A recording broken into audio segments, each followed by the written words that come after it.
Assalamu alaikum. Peace be with you all. Welcome, family, friends, faculty, staff, and most importantly, graduates. We made it! I'm honored to be selected to stand here and speak with you all. I would like to start by thanking President Benson, Provost Musselman, Vice President Wildenthal, and Dean Perkle for their enormous efforts and wisdom in leading our esteemed school. My fellow graduates, throughout our journey at the Naveen Jindal School, we have learned a lot from our professors about time value of money, from our accounting professors about analyzing financial statements, from our BCom professors about communication and learning skills, and from our OB professors about leadership and motivation. All this knowledge will definitely be of value to us as we go forward in life and our careers. However, I think one of the most important lessons we have learned is how to always pick yourselves up after every fall. As author Santos Kalwar said, every beginning has an end, and every end has a new beginning. Today marks the ending of a major milestone in our lives, yet it also serves as a great new beginning for the life that awaits us outside the doors of this campus. When I first came back to the US to continue my education, I didn't know what awaited me. I was thrilled yet very nervous. I was eager to learn and prepared to explore the sea of knowledge ahead of me. I was excited to meet new people and make new friends, and mostly, I was keen to get to know myself better.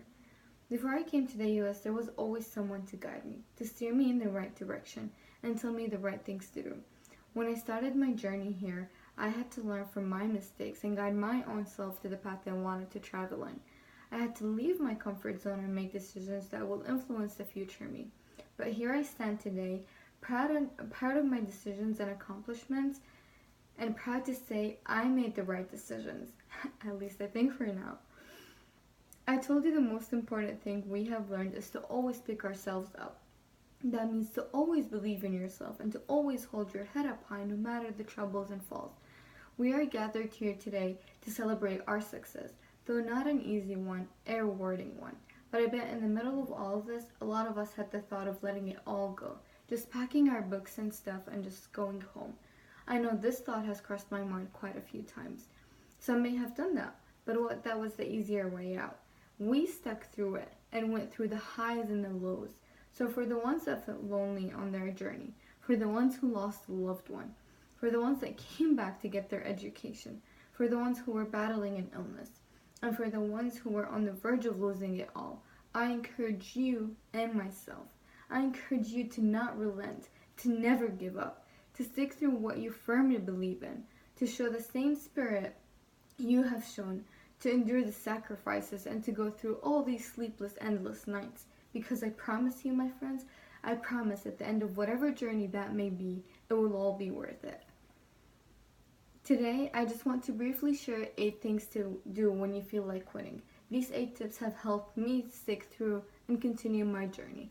Number 1, reconnect with your why. Revisit your vision and remember your purpose. Remember your why for starting this path in the first place. Number 2, learn to feel uncomfortable. Life is not easy, nor it's meant to be. Learn to leave that comfort zone of yours and challenge yourself to go beyond. Number 3, win through persistence.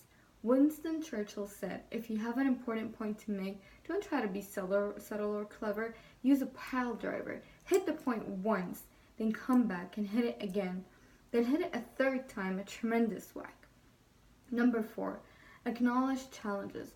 You know the journey will be tough, not always filled with rainbows and unicorns.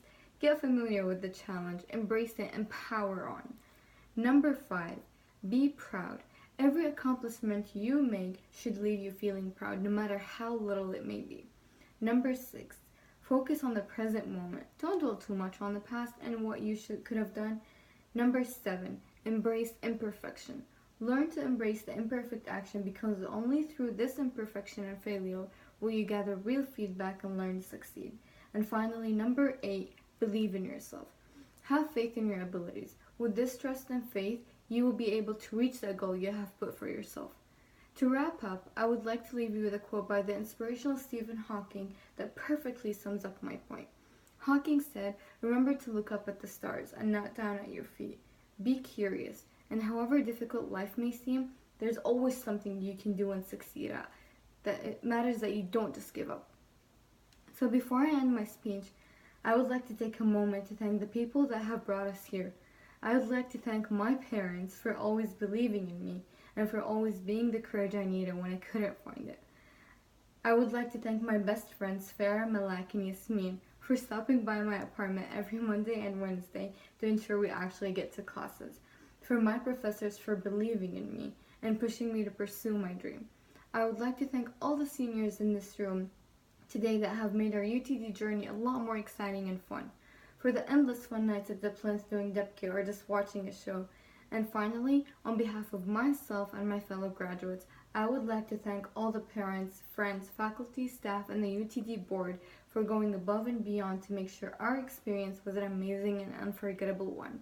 Thank you and congratulations, UTD's class of 2018.